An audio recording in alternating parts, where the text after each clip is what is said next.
Welcome to Xero Developer video for introducing our new .NET Sample App, which is now publicly available in our GitHub. My name is Brian, Developer Evangelist at Xero, and in this video, I will walk you through some of the functionalities that the Sample App provides and how to use it. If you are familiar with the initial setup process, such as setting up your dev environment and webhooks, you can skip ahead using the progress bar chapters or the timestamps in the descriptions. Without further ado, let's get on with it. Before we dive into the code, we'll go through everything you need to know for setting up your development environment, including the installation of ngrok for webhooks and MS Entity Framework Core for database management. To make this video and run the code, I'll be using Visual Studio Code. You can download the version for your operating system by visiting their website. Download the latest .NET SDK from Microsoft website as well. Once installed, open VS Code and install the C# Dev Kit extension by Microsoft. Now, type in the following command in the integrated terminal, .NET-version. It should return its version number. For Mac users, you can check by running .NET-info in the terminal, which will return a whole lot of information on .NET version, base path it's installed, and SDKs installed, etc. If you are on Windows and don't see the response, you may need to add the installed location into your path in your config file. Go to the Control Panel, System, Advanced tab, Environmental Variables, Path, and click Edit.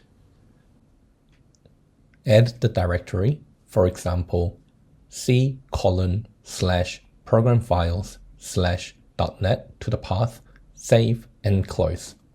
For Mac, assuming you wish to add path /users/your-username/.net, follow these steps. Save and close the file and type source /.zshrc, then you will be able to see the .NET command working. But if you are still seeing the old path, do a refresh by typing #-r to clear cached locations.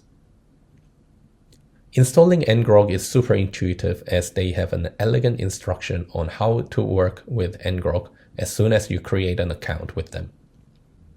Just follow their simple instructions to install and authenticate your account suitable to your operating system. I have included the link for the ngrok website below. Now we are off to installing the Entity Framework Core. With the .NET SDK installed, we can now install EF Core tools.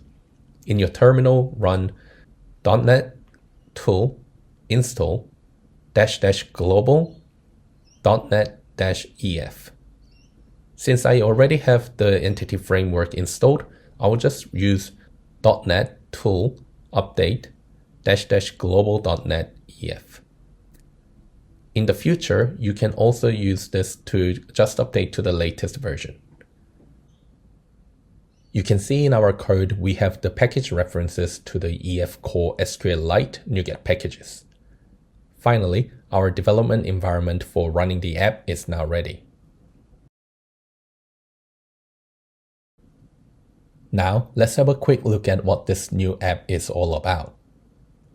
The Xero Dotnet App Store Sample App uses the Net9 target framework and combines the functionalities of the following repos. The apps that use SDKs to create and get Xero tenanted data sign up with Xero Sample App's recommended flow version, original webhook receiver. We have upgraded features for managing tenanted and non-tenanted tokens, automated backend processing for database and webhook, and its expansion. New features are database using SQLite 3 and MS Entity Framework Core instead of MS SQL, and also the processing of Xero App Store subscription flow. Let's connect our demo company and explore a couple of GET calls and POST/PUT calls.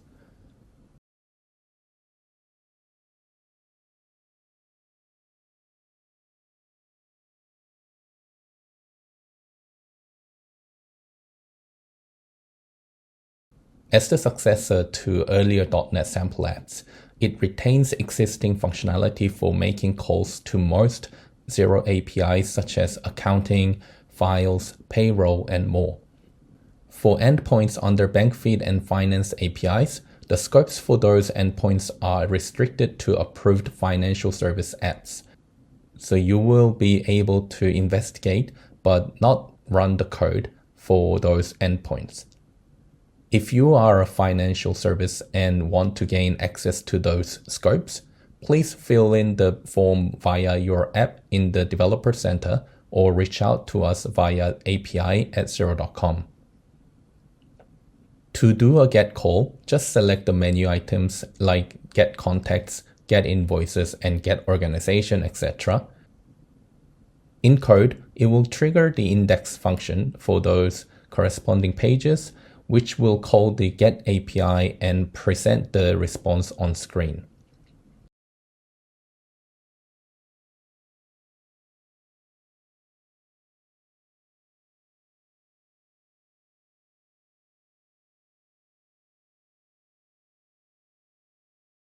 For the create call examples, let's create a project and a task. We will create a project named Creating Strawberry Drink for Berry Brew. We will give it lucky $777.77 as its estimate. From Get Xero Projects tab, you can see our new project is created. Let's create a task and name it Procurement. Task rate of $20 and estimate minute of 300 minutes. Keep the charge type as per hour and submit.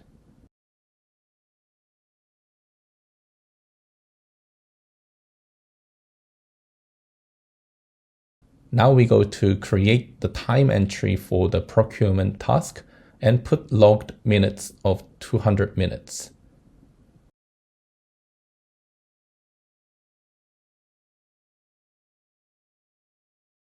Let's go to the Xero dashboard and check everything was received correctly.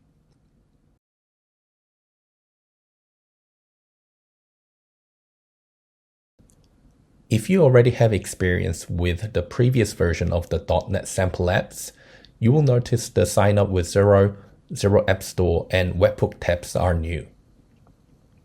If you are interested in learning how the Sign Up with Xero process works specifically, we have separate YouTube videos and sample apps available. See the card on the screen and find them linked in the description section below. This sample app is designed for portability and cross-platform capability. It provides the code to imitate the end-to-end scenario of handling a potential customer who goes through Sign Up with Xero, gets registered into the database, connects the Xero organization, subscribes to a subscription via Xero App Store, gets redirected back to the sample app with a webhook. The app updates the database and presents the new data. Let's try this flow starting from the inspection of the project file.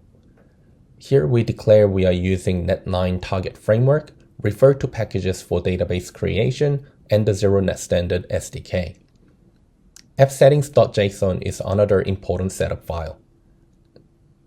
Here, you would edit the client ID and secret to your app's values, change the app ID, which is in the URL when you are in Developer Portal, and select your app, input your own Xero webhook key. Here, we also can see the Sign Up with Xero's scope and redirect URI. Now, we will have a look at the startup.cs code. We pass on the database configuration to the user context option to create the model for the database. Then we are adding the SQLite database management and establishing scope services for accessing functions defined in App Store Service.cs and Database Service.cs files.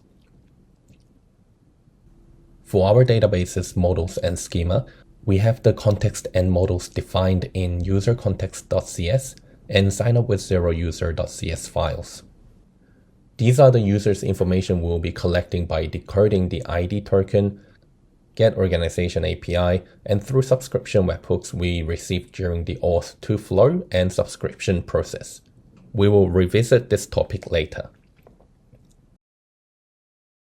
Let's create an initial migration by typing .NET EF migrations add initial create to the CLI to create the migrations folder with code to build the schema.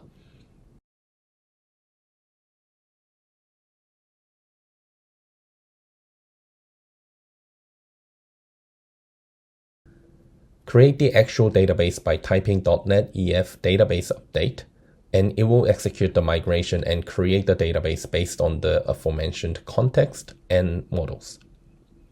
Should you want to update your models, you can add another migration by .NET EF migrations add your migration name, followed by .NET EF database update.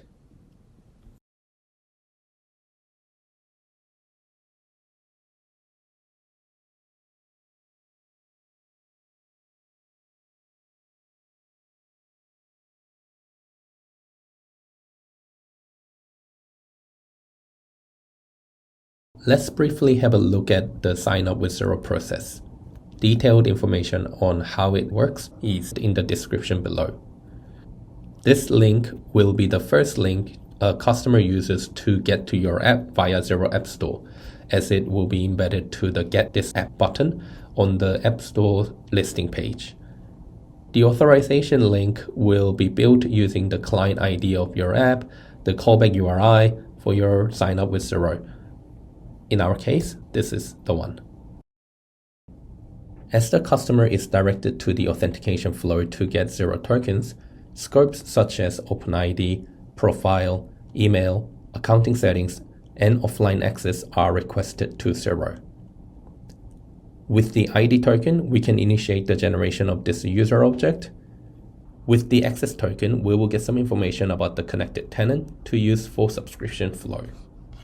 Once the user object is ready, we will save it to our database called signupwithxero.db using the function register user to DB defined in database service.cs file.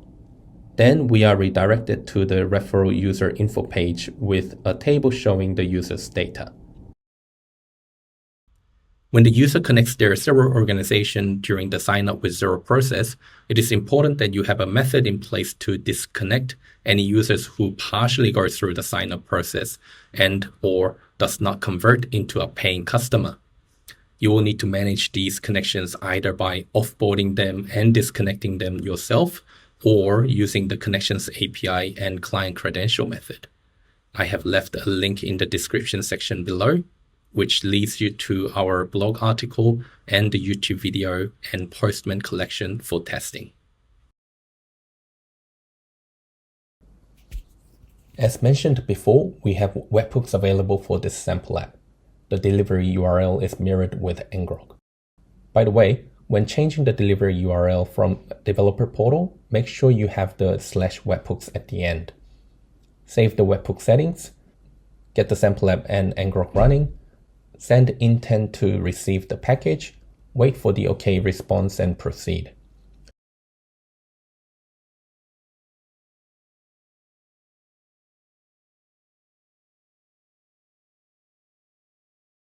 When the payload arrives, the app will extract the signature from the payload and verify it against Xero's webhook signature, which is x-xero-signature declared in appsettings.json. From the webhooks page, we can check the latest webhook package we received. The webhook controller then filters out the event category of the webhook, whether it's an invoice, contact, or subscription webhook, then whether it was a create or update event type. Let's try creating a new contact in Xero called tester.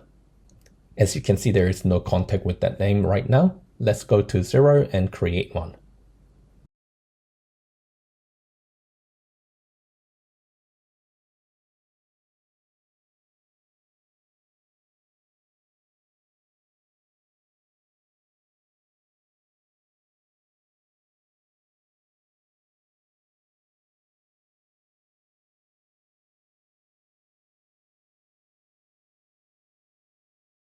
Then we can see the contact webhook arriving. For developing your own application product, you would do an automatic call to get contacts API at this point, and that goes the same for any other webhooks.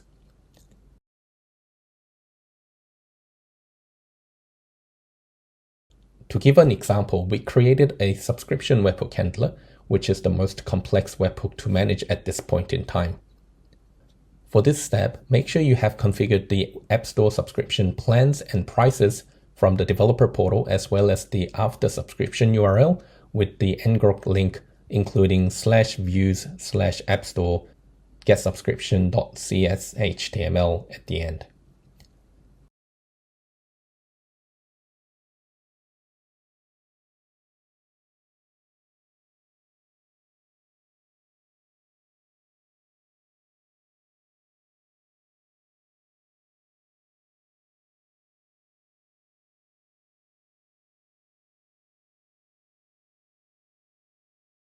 When you subscribe to a plan, you will be able to see the subscription webhook arriving, referrals table updated with the subscription ID and plan, as well as the Get Subscriptions page operational.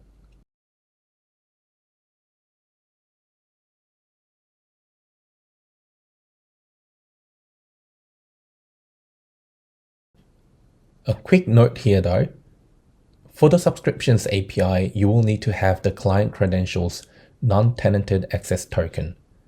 The code for that is at the beginning of Get Subscription async task, which requests for that client credential token using the app's client ID and the secret. And that's it for today's video. I hope it helped you getting started with programming your own app using .NET and Xero SDK. Please feel free to do a PR or raise an issue if you have any ideas on improving our sample app. Subscribe and follow our channel so you don't miss out on any future updates from us. And as always, if you have questions or requests, feel free to comment below or email us at api@xero.com. Thank you for watching.